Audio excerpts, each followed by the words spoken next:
Je soumets au vote l'article 67. Quels sont ceux qui sont pour? Contre? Il est adopté. Je soumets au vote l'article 68. Quels sont ceux qui sont pour? Contre? Il est adopté. Je soumets au vote l'article 69. Quels sont ceux qui sont pour? Contre? Il est adopté. Article additionnel après l'article 69. Amendement 558. Monsieur Roumégas.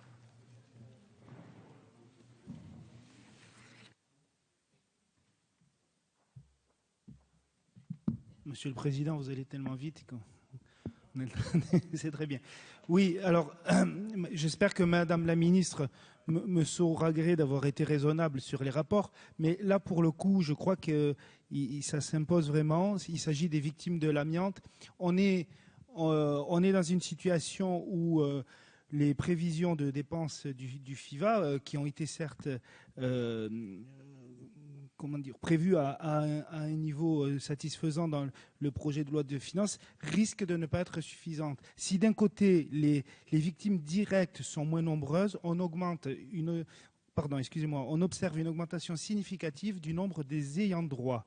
Donc le gouvernement vise à une réduction graduelle du fonds de roulement. Cette réduction, malheureusement, ne tient pas compte des cas d'exposition connexes pour lesquels on demande d'envisager des mesures.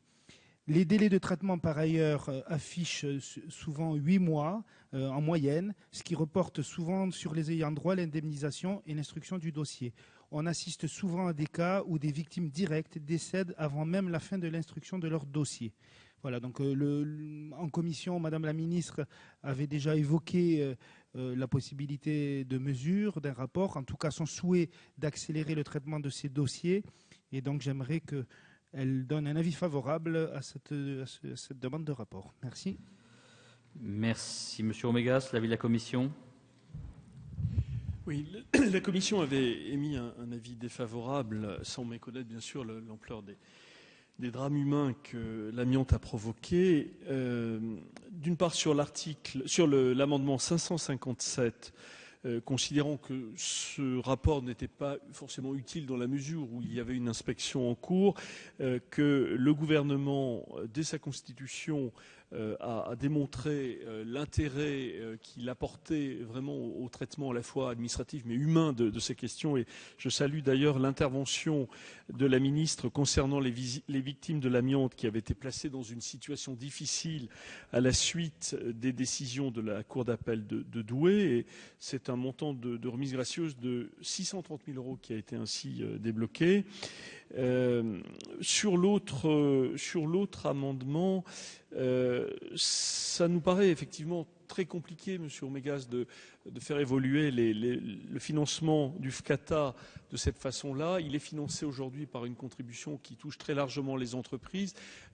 Procéder autrement aurait été particulièrement difficile parce que beaucoup de ces entreprises ont disparu. Et donc, il m'apparaît plus sûr et plus efficace, en tout cas, de maintenir le financement actuel. Je rappelle d'ailleurs que l'État contribue lui-même aussi au financement de ce fonds en affectant une partie des droits du tabac. Merci, Monsieur le rapporteur. Avis du gouvernement, pardon. Oui, je ne suis pas certaine, enfin je ne sais pas si je dois faire la même interprétation que monsieur le rapporteur qui a considéré que vous aviez présenté les deux amendements. Sinon, parce qu'en réalité, je pense que vous avez présenté le deuxième amendement et non pas celui qui avait été appelé, si j'ai bien écouté.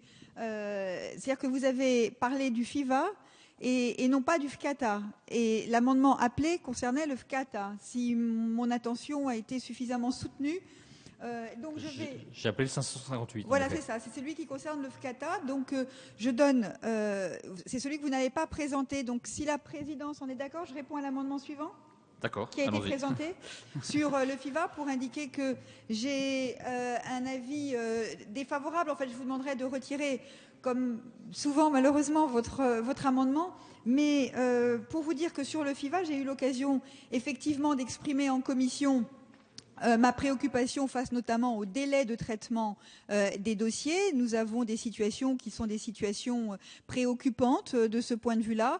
Et j'ai donné des instructions pour qu'il puisse y avoir une accélération dans la mise en place des procédures. Ça a déjà été fait pour d'autres organismes. Il n'y a pas de raison que nous n'y arrivions pas. En tout cas, c'est une volonté que j'ai. Je ne crois pas qu'un rapport nous permette d'avancées en la matière. Il s'agit vraiment d'une organisation différente et d'une meilleure gestion des dossiers qui doit pouvoir se faire. Donc si vous pouviez retirer cet amendement au bénéfice du fait que la question du FIVA m'a beaucoup occupée, que j'ai fait en sorte, comme l'a souligné le rapporteur, d'apporter des garanties aux victimes de l'amiante et que je souhaite effectivement pouvoir accélérer la procédure, je vous en serai très reconnaissante. Sinon, je donnerai un avis défavorable à votre amendement. Monsieur Omégas. Oui, eh bien, je suis sensible aux précautions de Madame la Ministre et à l'attention qu'elle porte à nos amendements. Donc, j'accepte de le retirer. Et si vous voulez bien, je viens tout de suite sur l'OFCATA, que je n'avais pas défendu. Présentez-le. Donc, l'autre amendement consiste à rétablir la contribution qui était à la charge des entreprises pour le financement des fonds de l'amiante, qui avait été créé par la loi de financement de la sécurité sociale de 2005 et qui avait été abrogée en 2009. Donc il s'agit de rétablir cette contribution visée à prendre en compte la responsabilité des entreprises à l'origine des dépenses du FCATA. Il est proposé de la rétablir au motif que son rendement était peu élevé. Non, pardon, elle avait été supprimée au motif que son rendement était peu élevé depuis sa mise en œuvre, ce qui n'était pas faux. Il y avait des problèmes de recouvrement, mais il nous semble qu'on peut les surmonter. Et aujourd'hui, nous pensons qu'elle doit être rétablie au vu des nombreux rapports parlementaires qui le préconisent, d'une part, et qui proposent de l'augmenter tout en simplifiant les modalités de son recouvrement. La liste des entreprises contributrices qui ouvrent droit au bénéfice de ce fonds concerne l'exposition des travailleurs impliqués dans le transport, la fabrication et la transformation de l'amiante. La liste mérite certes d'être actualisée et d'intégrer les entreprises actives depuis de nombreuses années sur les services de diagnostic et de désamiantage dont les personnels sont soumis à une exposition chronique. J'insiste sur ce dernier point. On voit apparaître une nouvelle génération de victimes de l'amiante.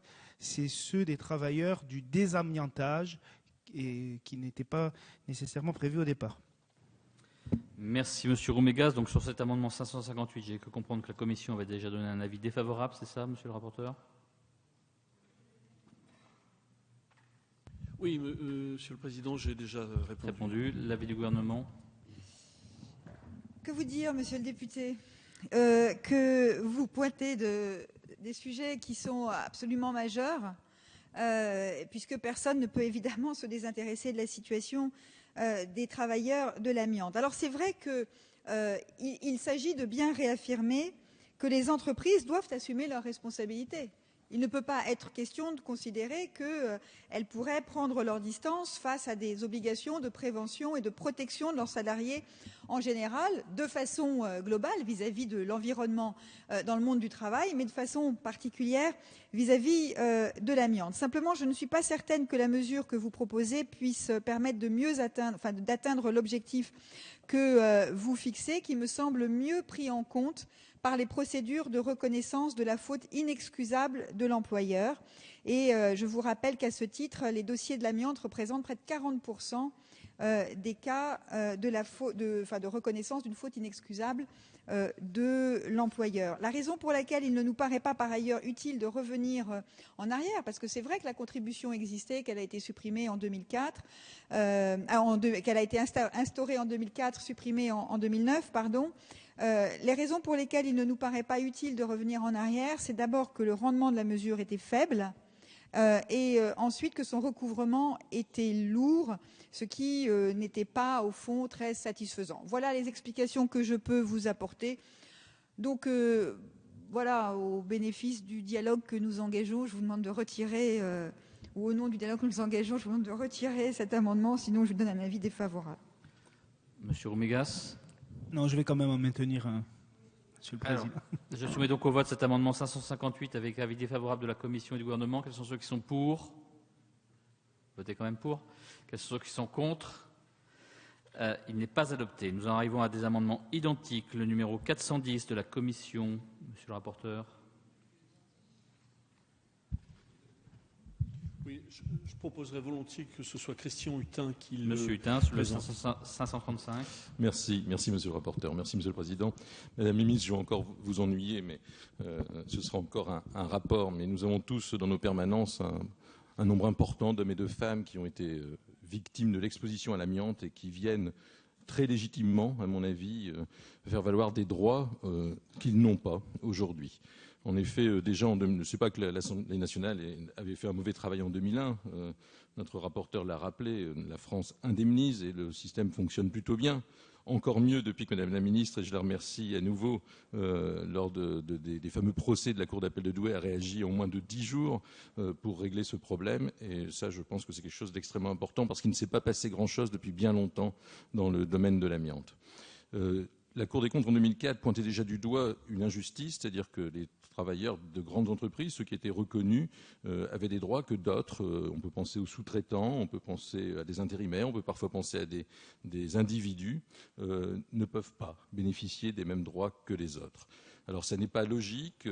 Alors, ce n'est qu'un rapport. Pourquoi ? Parce que nos collègues écologistes, tout à l'heure l'ont dit également, c'est très difficile de ne pas avoir tombé sous le coup de l'article 40 ou des cavaliers sociaux.